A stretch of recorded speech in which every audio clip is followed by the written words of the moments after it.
Let me paint the picture. My husband and I have been together for 19 years. He was my very first boyfriend at 18 years old, and we lost our virginity to each other. We were inseparable and a model of love and a healthy relationship to our friends. About 5 years ago, I gave birth to our son after years of infertility. It was truly a miracle. This is when things got difficult. My husband was now the breadwinner, and I began my new role as a mom when my son was a year old. I experienced a miscarriage. This was right after I stopped breastfeeding, and my hormones were a wreck, and depression was really sinking in. My husband felt I was pulling away from him and started investigating. For the next 3 years, he accused me of cheating on him with all our guy friends.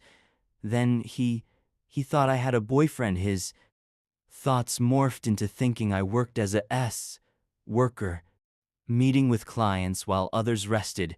He set up hidden cameras and recording devices around the house to catch me. I felt so much pity for my husband. I encouraged him to go to therapy because his ability to think rationally seemed compromised. We tried couples counseling, but the accusations continued. Intimacy was strained because he was looking at me but felt like I had to please him to help him feel better. Last year I listened to my gut, and I did not sleep with him for about a month. My depression was at its worst, and I was starting Lexapro at a small get-together with friends. My husband went on a walk with my best friend and the wife of his best friend. They have an open relationship, and it was overheard that she was telling my husband that humans are not meant to be monogamous. I noticed her touching his knee too comfortably, and I felt like vomiting. They planned a game night, and my husband planned to spend the night. Since the game was so long and boring, I wasn't invited. I am not stupid. My husband was too excited about this night, and had really been looking forward to it. Right before he left, I asked him not to sleep with her. He seemed shocked and flabbergasted that I would even mention something so wild. Told him if I didn't say it, I would regret it later. Even while I was showing apprehension, he still left. He returned the next day, and after being awkward for hours, he finally told me what happened. This almost 40-year-old tells me he hooked up with her using such casual language, when up to this point we had only ever had sex with each other. I have since moved out, but he is determined to win me back. I am not sure I could endure more of this toxic relationship. The next chapter is very scary. I have never dated another person in my life, but even being alone has to be better than this kind of emotional abuse.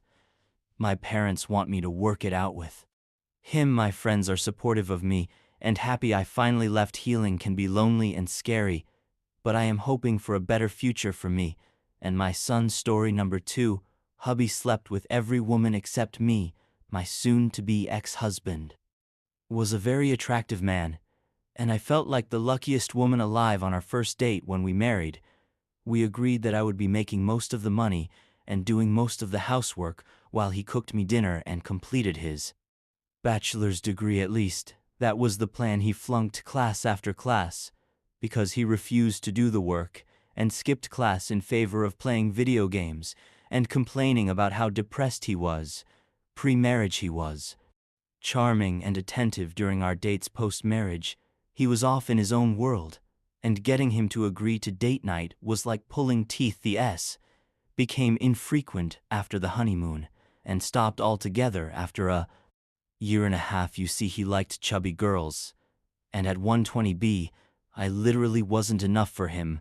My weight, or lack thereof, hadn't been a problem for the we had before marriage, but after marriage, suddenly the pressure was on for me to gain weight. For every woman entering a marriage hoping to change her man into something he's not, there is a man doing the same to his new wife. I could not discuss this with my female friends. There are no words in our society to describe a woman trapped in AAS. Less marriage. I was probably the only late 20 some woman in my entire state who had to beg her husband for So from the beginning, my marriage was plagued by a problem that had no name. I had always thought, perhaps naively, that marriage was supposed to resolve S.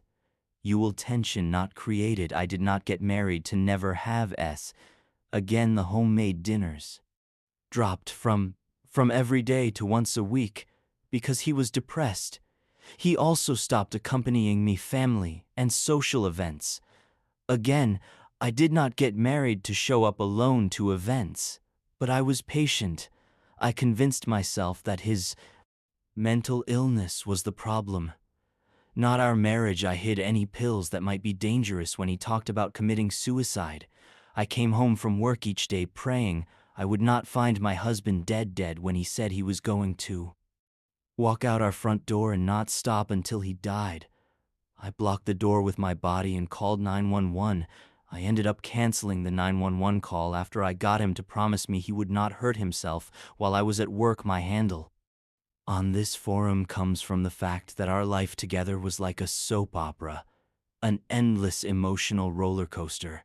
I never knew if he was going to ask me for cuddle or yell at me. One time, I was washing dishes, minding my own business, and he burst into the kitchen yelling, "I'm going to become an astronaut, and if you don't support my dream, I'm cutting you out of my life."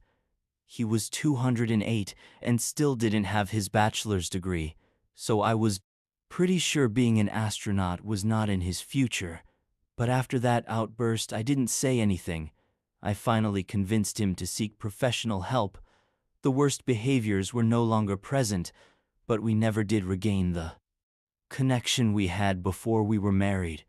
At that point, I did not feel like a wife but like a mother to a moody teenager.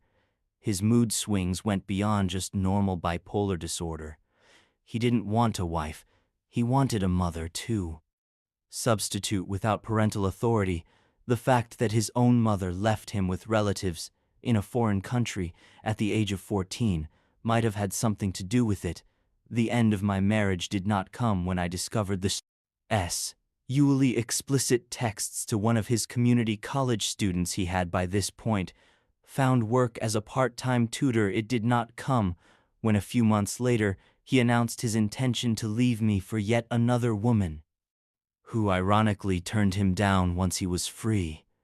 No, my marriage ended the moment when I heard him come in the front door and thought, "Oh crap, he's home."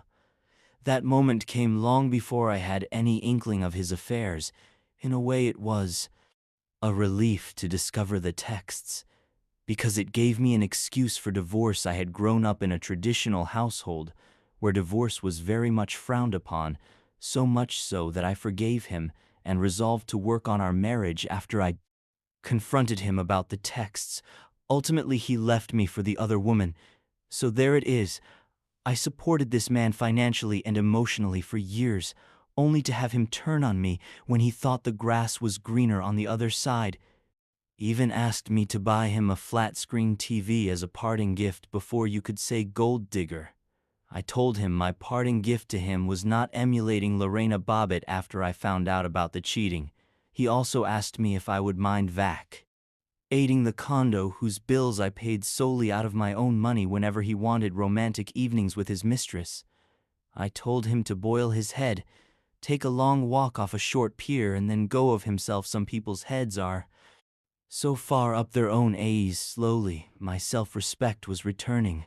I never realized how much I gave to him and how much of myself I had lost in the process, until I had nothing more to lose owing to some unusual legal circumstances. He got our home, but it was 100% worth it to be free again.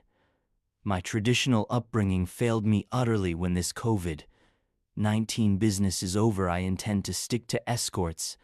At least they will actually do the job they are being paid to do. They will not expect me to wait on them hand and foot after putting in a full day's work and be honest about the fact that they are seeing other women. Best of all, they will have no power to strip me of my home and half my assets. Story number 3. The lockdown uncovered my cheating boyfriend. I met my now ex in December 2017. We started sleeping together in April 2018. We had a 1 year and some months long don't ask, don't tell kind of relationship. He is good-looking, tall, very charming, funny, and not at all possessive, which I really liked. We had insane like the type you feel sore the next day but still want more of, and we would be at it for hours and hours. In September 2018, we grew apart but he out of the blue asked me to take care of his dog for him, so we got back in touch in November. He signed my lease for me, and in June 2019, following a brief breakup due to neither of us having enough time, we got back in touch and became official. He says he loves me. I say it back. He gave me the keys to his place, and I gave him the keys to mine. We met each other's friends and family, etc. In 2019, he went to Rio de Janeiro with me to spend the holidays with my family. Even though we were in a serious relationship, we were really light with each other, which I love because I have a hectic schedule. And so does he. I'm a second-year med student and an English teacher. He's an on-field camera assistant for a sports channel, so he travels a lot for a couple of days at a time. Everything was a pretty little fairy tale. He was my first actual orgasm. He made me laugh, and even though we didn't have that much time together when we did, it was quality time. I felt like I actually found someone I clicked with. There were a few red flags I chose to ignore almost all weekends. I was alone.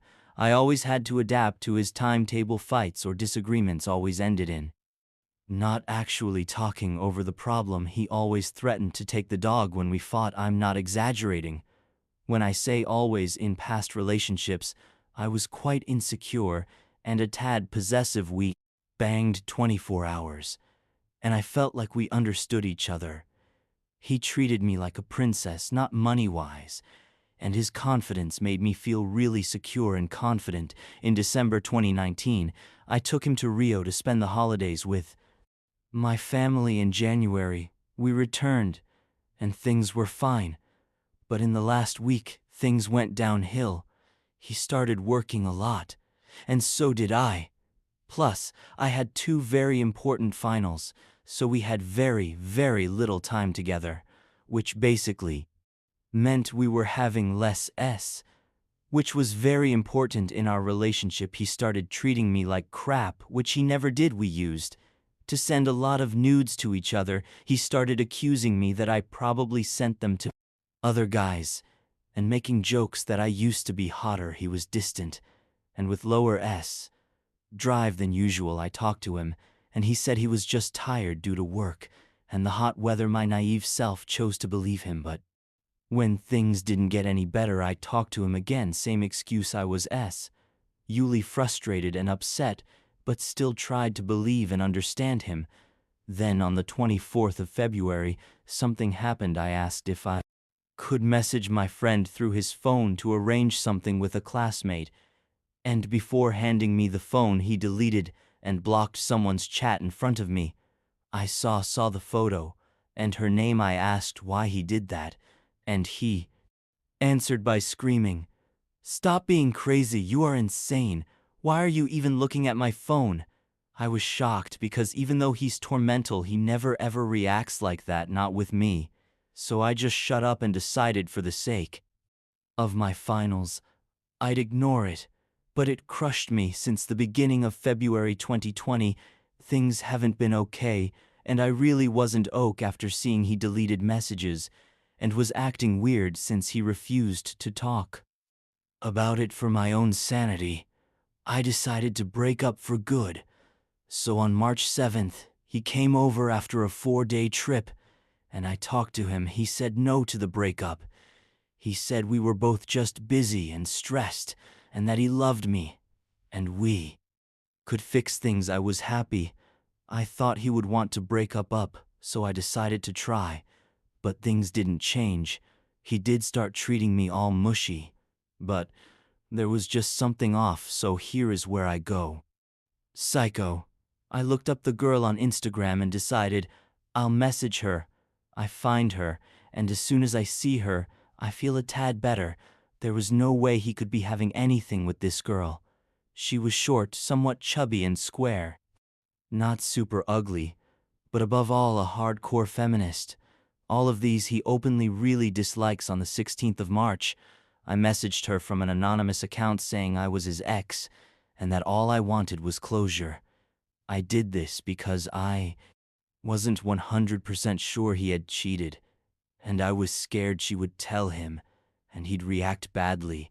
She answers right away saying they never had anything, that she met him and his friend at a club she works at, and that they exchanged numbers so they could get in free next time they went odd, but he didn't cheat either way. I wasn't ok with that news. On that same day, he tells me to go spend the quarantine with him. I left work and decided to go straight to his house. Since it was late the next day, I'd return home to get the dog and my things. We had a very serious discussion that night.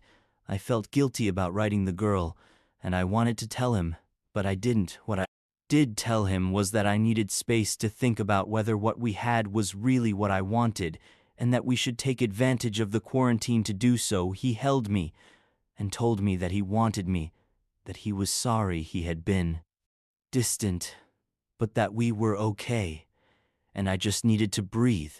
I had to work the next day in the morning online, and he told me to use his computer and go home later. The next day I was in the living room, and he was in the bedroom. While I'm delivering an online class with several students, the unimaginable happens. He starts ting a girl. I couldn't believe it.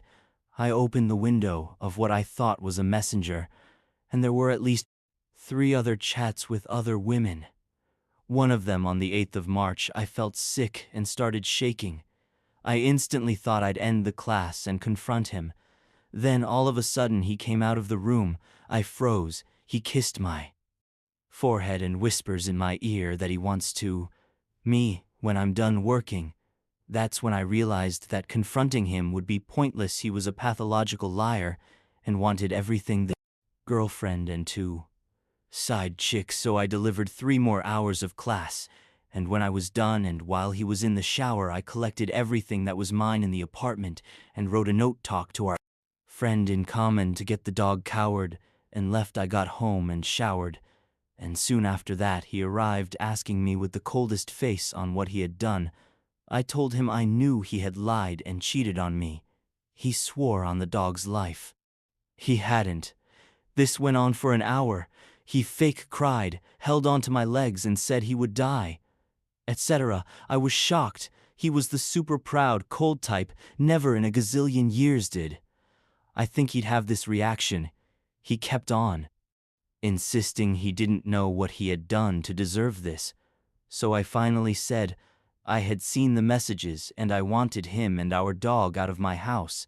He showed me the Miss G, and it's true, there was nothing that showed they had slept together, but I was firm and still said I didn't want someone who thought that was okay. He finally left. I saw S with at least 3 other women and dumped him. Over the course of 10 days he tried getting back together, pleaded he knew he had slipped and that he needed me, that I had changed his life and that he could change for me, etc. He wrote me emails and made a slideshow with photos of our dogs, saying, "Mom, don't abandon me." This was crazy, because as I said before, I was sure he'd just say screw it and move on. His best friend wrote me asking me to please reconsider the breakup, and I got so close to doing so because I missed him and my dog, and I started thinking that what he did wasn't that bad wrong. Lucky for me, the unimaginable happened again. The girl I had written on Instagram 1 week before saying she had nothing with him wrote me the following: "Hey, I have to tell you that I lied to you about X. You were right all along about him. He's not worth a single tear. I'm very embarrassed. I chose to believe a man over a woman. I'm sorry." She later went on to show me that they had been talking, that he slept with her a week after Valentine's Day, and then around the 24th of February he blocked her. She got angry and talked to him on Instagram, and he said he felt vulnerable with her, and that's why I avoided talking to her. And that was that. Then on the 16th of March, she showed him my miss car, and he said he hadn't been in a relationship in years, so he had no idea who it could be. I was angry she had lied to me in the first place. So, when she told me the truth and started asking me some questions, all I did was send her a picture of the boat, both of us, and said I was with him for 2 years. We had a dog who lived and was cared for by me, and he just spent the holidays with my family after that. Even though she continued the conversation, I didn't read it and deleted the account. His best friend kept on insisting I give him another chance, so I sent her the screenshot showing her that he had cheated on me and asked her and him to leave me alone anyway. On the 17th of April, it was his birthday, and 1 month since I left him. I felt like writing him, but instead, I decided to write the girl thanking her. I explained our story and thanked her for having confessed, and I apologized for not having done so before. She never answered, and that bloody sucked. I just wanted to tell any of you who are struggling in a relationship to please be honest, obviously, to others, but mainly to yourself. Stop and think. If you are actually happy, don't think about the ifs. Nothing is as we think it is or will be. Everyone deserves actual happiness and respect. Nowadays, it's hard to find someone you click with, and it's hard to give in to love. The colder you are, the better. And honestly, that's not okay. I know this is so cliché, but your happiness depends on you, no matter how good they make you feel. If your well-being depends on how they are treating you, there is already something wrong. We were considering moving in together. At the end of my lease in October this year, I ended up having to tell my family to block him because he stayed messaging them asking about me. I'm honestly very lucky I found out how and when I did. Deep down, he was toxic and always needed constant attention, and I was lonely. Neither of us was truly happy, but instead of owning up to it, we both lied and settled for what we thought wanted and got hurt. Avoid doing the same.